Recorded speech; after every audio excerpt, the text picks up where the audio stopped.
What are they? How did they work? What did they look like? Well, let's have a little look on screen over here.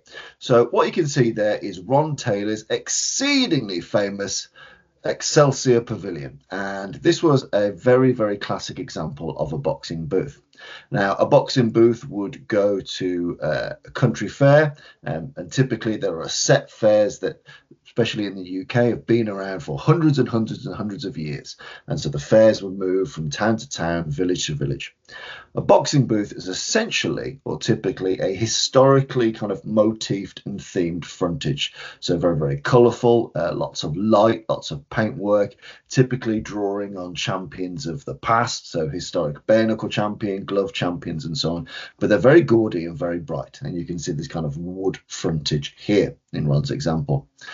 What you'd have then is an area for essentially the stable of fighters that belong to that boxing booth, and they're out in the front, and what's happening is they're on display, and in essence what happens is members of the crowd volunteer to get in the ring with those boxers, and if they last a certain number of rounds they can win a cash prize, and even if they don't particularly last those rounds but they do perform really well, they can get a reward, and I'll go into more of those elements later. But in essence, you've got wooden frontage at the classical fairs, pictures of old boxers, all sorts of lights, very attractive.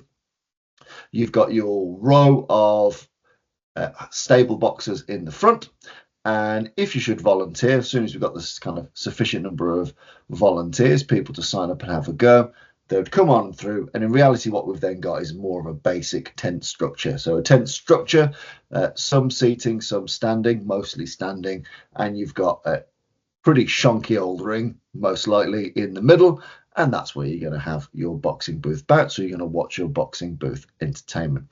So we're going to have a look at this kind of classic example here.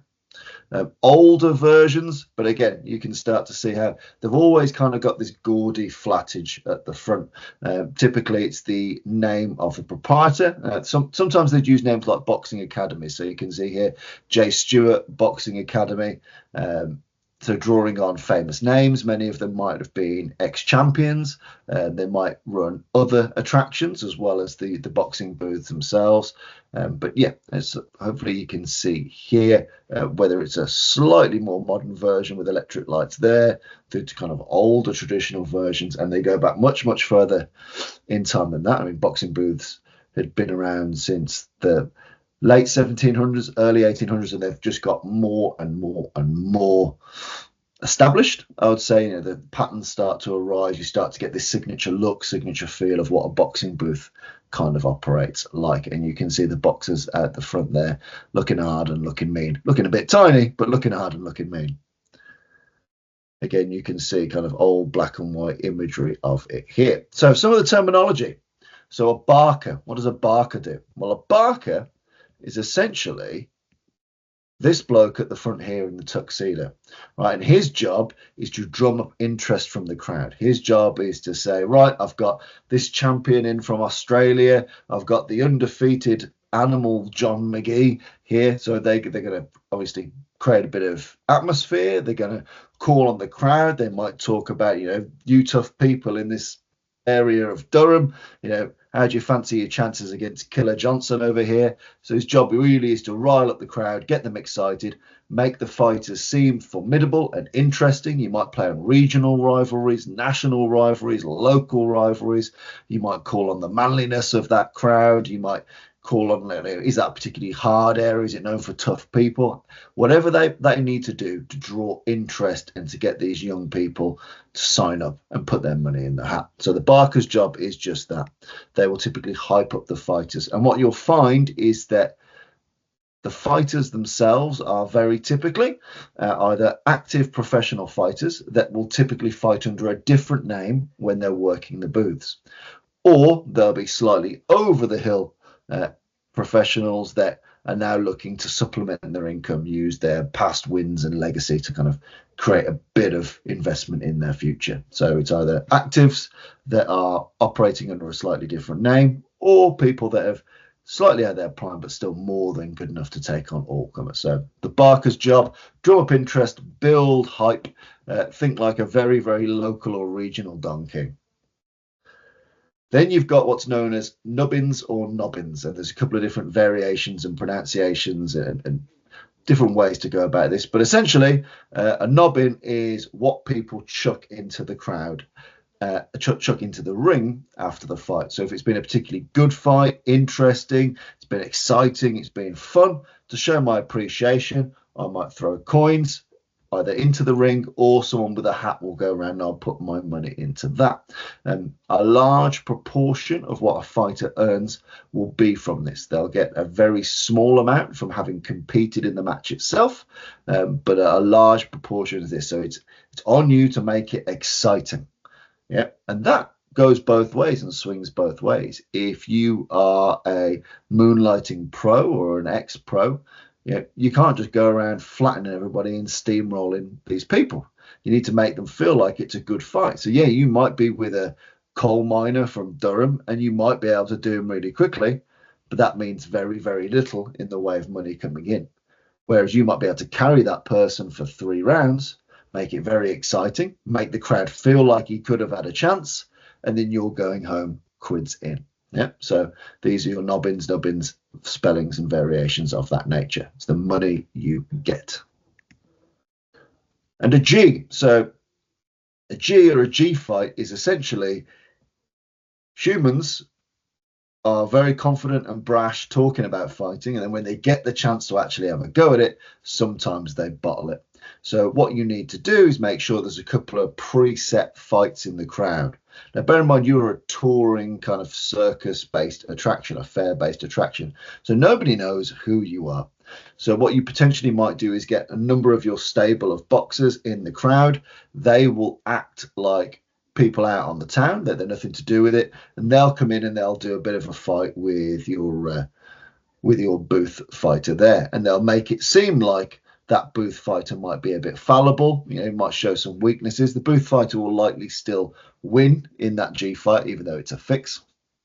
Important that fix, not fake. You're still getting punched around in the head, but the outcome is determined. All right. So a G fight, essentially, if I want the crowd to feel like they've got a chance, I'll implant some people that might be my sparring partners in the week, and they will act as if they're local. Following that, people's blood might be up, they might be very excited, and then they'll jump on in. So that's a G fight.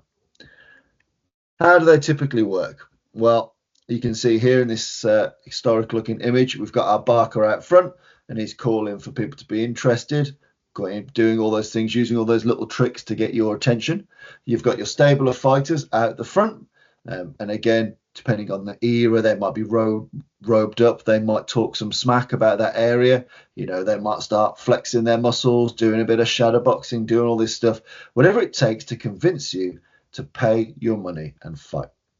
And so, again, how much you pay varies regionally and over time, but you pay your money. And the idea is that if I can last, and again, this does vary, but typically, if I can last 3 rounds without getting knocked out, I get to take home a share of the winnings. I get to take home a prize pot, and I also get to take home my portion of those nobbins that have been chucked in, which could be quite a substantial sum for 3 rounds work. Let's not mess about here. A lot of these people, like these towns, these are tough working class towns they go to, but what I might win on that boxing booth, that might be a week's worth of pay. It's really important money. But yeah, you can see here how the entertainment kind of builds as well. So you've got your boxing academy here, your sporting pavilion. You can watch the matches, you can volunteer to take part, or you can pay to enter to take part. You might hear music, you're going to have food, hot pies. It's going to be a really good night out on the boxing booth for you. Again, you can see here another historic example. So Sam N. Cowans. I'm assuming that's some kind of exotic spelling of Cowan. I'm not sure. I've never seen it before. But again, you can see boxers out front. You can see that heavily muscled guy up front flexing, looking all hard and important. The barker's going to try and get you to dislike these people and make you think that beating that person is significant. Such and such champion, has beaten X number of people, is an undefeated type of person. You're going to sign up and you're going to go and you're going to try and fight in front of your mates, probably a little bit cut or a little bit drunk, probably trying to impress women or your mates, and you're probably going to get battered, because at the end of the day, these booth fighters are really, really good at their craft. And if you have beaten a booth fighter, odds are, but not always, it's because they want it to look like they're beatable, to encourage more people to sign up. Most boxers joining a stable, a booth, they might sign on for, say, a summer's worth of work. So they might sign on for a season, 6 months. Like I said, they're probably going to be current pros fighting under a different name, because they don't want to conflate their records, because their booth work, might require them to be a G fighter, to take a fall, to carry people more than they need to. So odds are you'll take on a separate fighting name, or, like I said, someone looking to kind of build up their pension pot as former fighters. But yeah, you typically sign on for a season, and it's quite competitive as well. A booth may decide, I like that fighter, I'm going to try and nick him from another booth. So at the end of the day, how impressive and interesting the booth fighters are, that'll dictate how many people enter and how much money is made. So again, the selection of booth fighters is a really, really important one. You can see here, so this is Bill Basham. So Bill Basham offers £5 if you can last 3 rounds with him, which is great. Bill Basham, awesome name. So again, you can start to see how these things work. A lot of people, especially with their booth boxing names, they're exceedingly colourful and fun and playful. It'll bring to life kind of early WWF, WWE vibes for you. So again, I love all this old artwork. You can see the Barker there with his big old, old style trumpet speaker. I think it's some kind of more like a bugle noise making device there. You can see the tough looking cauliflower eared, bent nose stabler boxers. And again, their job is to be a heel, to be arrogant. They've come to your town and they're challenging your young men and challenging their physicality and can they fight. That's the whole part of the game. The whole part of the game is to rile you up a little bit. And so a little bit of swagger, a little bit of arrogance is really important on behalf of the booth fighters. You can see here, this is a really cool shot because of the perspective. Most of the perspectives that you see in the pictures are of the booth itself. There's the crowd looking at the boxer here. He's looking all hard. He's looking all solid. You've got the Barker there trying to get you interested. The whole point, you can start to see the theatre and the magic and the fun that's involved. Again, like I say, here's your sign. Bill Basham offers £5 to the man who stays 3 rounds, which is hard work, because bear in mind that the fewer rounds you've got, the more intense it is. And honest, most of my fights that I have are 3 rounds. Sometimes they are 5s, and they require extra intensity. In 3 rounds, the feeling out process and the jab work and the moving and a lot of that stuff that might be in a conventional greater rounds fight kind of falls out the window. You tend to have to get straight to it. Like I said, the booth fighters got 2 real options. He can either make you feel like the guy's got a chance, unless he's really good, he might genuinely have a chance, but he's got to carry you a bit so the crowd has hope, because hope equals money. Yeah. And he's got to be theatrical, entertaining, talk a little smack, move a bit, be exciting, But yeah, 3 rounds. You don't want to make sure, you do want to make sure, that not a huge amount of people last all 3 rounds, because you're going to start hemorrhaging money. But like I said, that money, a lot of it also comes from the crowd and their excitement and their tipping, their nobbing. So you've got to be financially savvy in how you box and who you box and your character as a booth boxer. A lot of very, very famous boxers did turns in booth work. Jimmy Wild, Freddie Mills, Tommy Farr, Gypsy Jim Mace, loads of people started their careers in booth work. And it's also great, at the end of the day, it's a way for especially a young pro to get many hundreds of fights under their belt with people of all different sizes and weights and skills. And also bear in mind that not all of the people entering these boxing booths are complete idiots. You will get your local fighters and boxers, your local hard men and tough nuts and miners and drovers and farmers, soldiers and sailors. You've got all these types of people, many of whom could be quite capable. So you are building a repertoire of experience in a really short amount of time. You could box as an amateur for 5 years, and you could probably get the same experience level doing a 6-month tour as part of a boxing booth, as well as having some travel, meeting girls, doing cool stuff, being at a fairground for all that time. It's a relatively cool existence, especially if you've got kind of a young, kind of unattached lifestyle. There's a lot to be said for it. But like I said, many champions started their careers as booth fighters, and also a great many that you've probably not heard of finished their careers, after not being able to sell the tickets, losing too many matches. They might still have a bit of a name, but without the skills really to back that name up anymore. But they make great targets for the booth fighters. Come and fight X champion over here. You get the idea. So people might sign up for 1, 2, 3 tours, 4 tours over the summer. It's seasonal. There's not much work in the winter, but you can earn a fair old bit of dough, grow your experience, and have some great lifestyle benefits too. And you can see here, there's just some great shots. There's not much to say on these, but they're just cool looking vibes. And you can see, I'd say that the aesthetic of the boxers in the booth world still has a bit of an old school drawback to traditional pugilism, in terms of sashes and belts and cravats and big old fancy gowns. And there's a lot of WWF in it, which is nice and exciting to see. And it was very seen as very exotic to bring over fighters from America, from Australia, from South Africa, undefeated South African boxing champion, such and such. Again, it adds prestige. Whether it's true or not is by the by. And a lot of the time, it wasn't true. You'd be the undefeated champion of that specific booth on that specific day. But for the crowd, it just builds excitement and impetus. If I last 3 rounds with the undefeated champion of such and such place, Australia, that gives me a huge amount of pride and local kudos. People will risk it. It's worth £5 to have a go at that. But again, you can see the styling of the boxers. It's a little bit Chris Eubank in a way. It's like, come look at me. I've come to your town. What can you do? You can start to see how these things start to move into decline. So as we start to get into the 60s and 70s, especially in the UK, British Board of Boxing Control essentially make it nigh on impossible for you to hold your pro license and engage in these unlicensed or booth boxing bouts.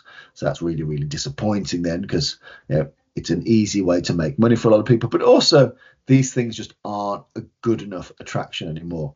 Bear in mind that as we start to go 50s, 60s, 70s, it's a lot easier for you to watch a boxing match on television.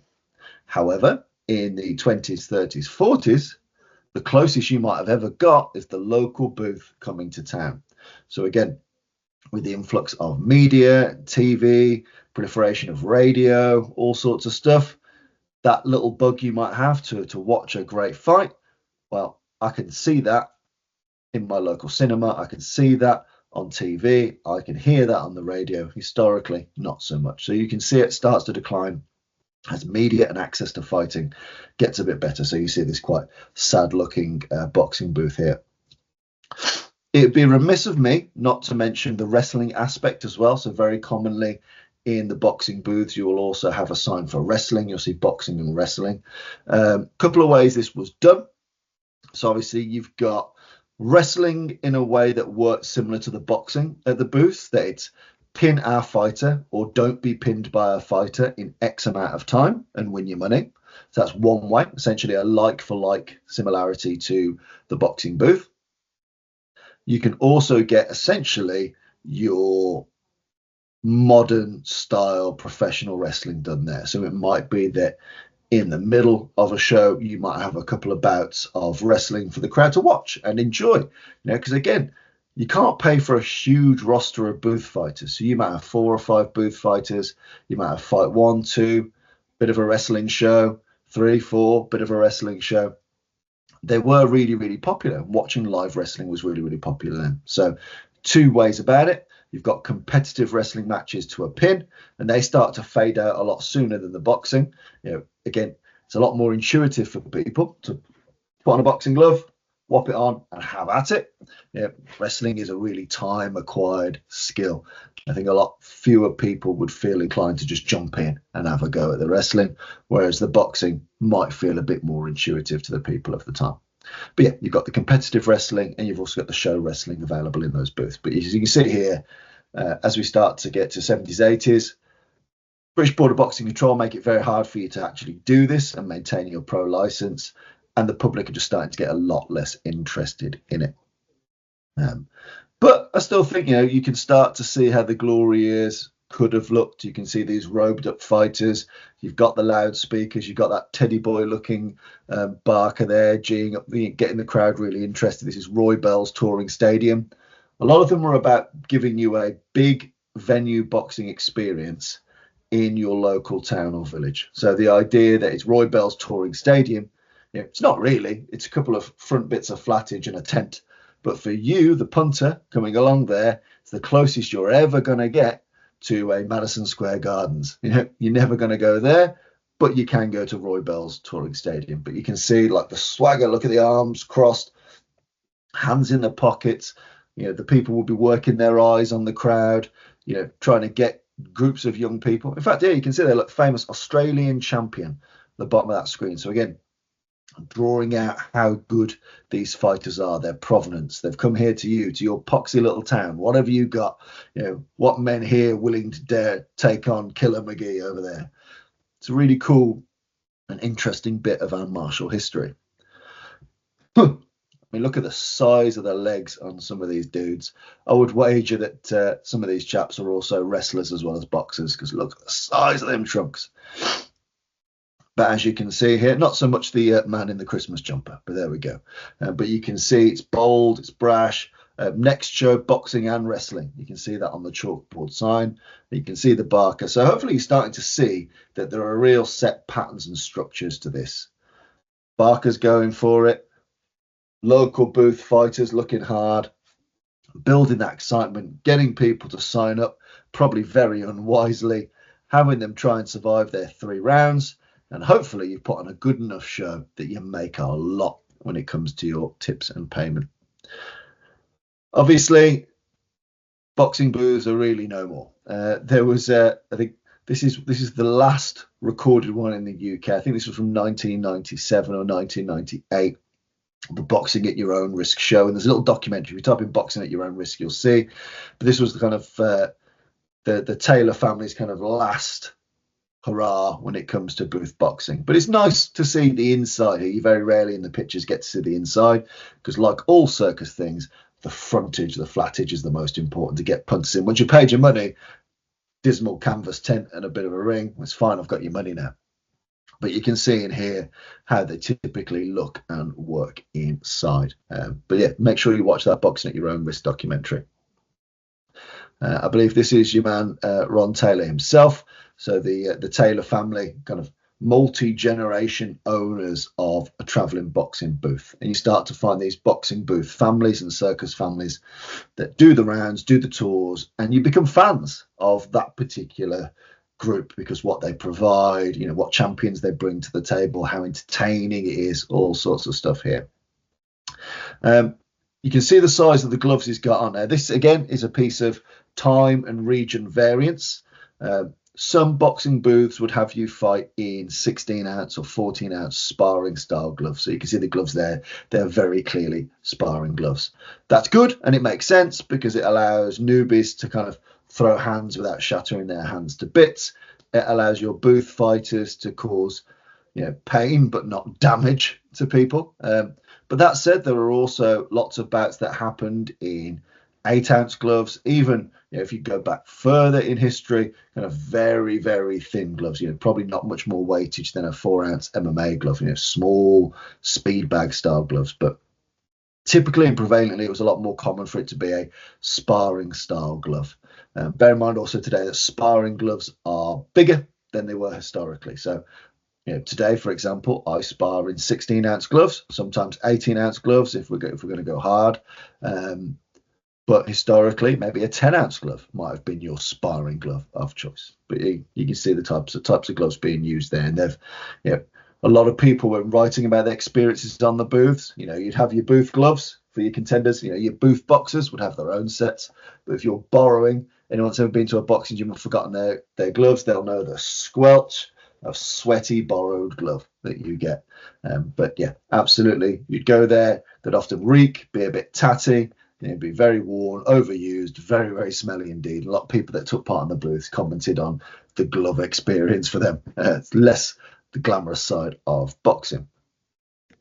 But to kind of culminate back where we first started with this first image, hopefully you've learned a bit about boxing booth culture, what types of people worked on the booths, what types of people put their money in the hat, how did it work with G fights, with Barkers, with Nobbins.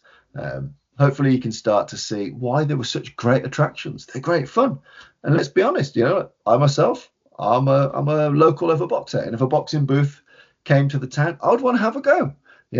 It's a really exciting format for the participants and for the people running the shows. I can understand the great benefits it had for journeyman pros and aspirants starting their career, as well as the people that wanted to put a bit of money in the bank thereafter. But for a couple of 100 years, there was glitz, there was glamour, there were shows, and boxing booths were the perfect way to end up boozed up nights with your soldier, sailor, and coal miner mates, chucking on some sweaty 14, 16-ounce gloves and getting your head bashed in by Killer McGee and Dave Johnson, the Rhodesian champion of such and such time and of such and such year. So exciting times, boxing booths. Hopefully that's piqued a bit of an interest for you. Look into the history, watch some footage. There's some great Ring Magazine archive interviews with booth fighters. And you'll also understand that a lot more, just as an aside, before I finish capping up, that a lot of the booth fighters tend to have a very exciting style. So if you take someone like Freddie Mills, they called him a two-fisted fighter. He wouldn't really jab off, he'd just smash into you and fight in a way that the crowd loved. And that's because he was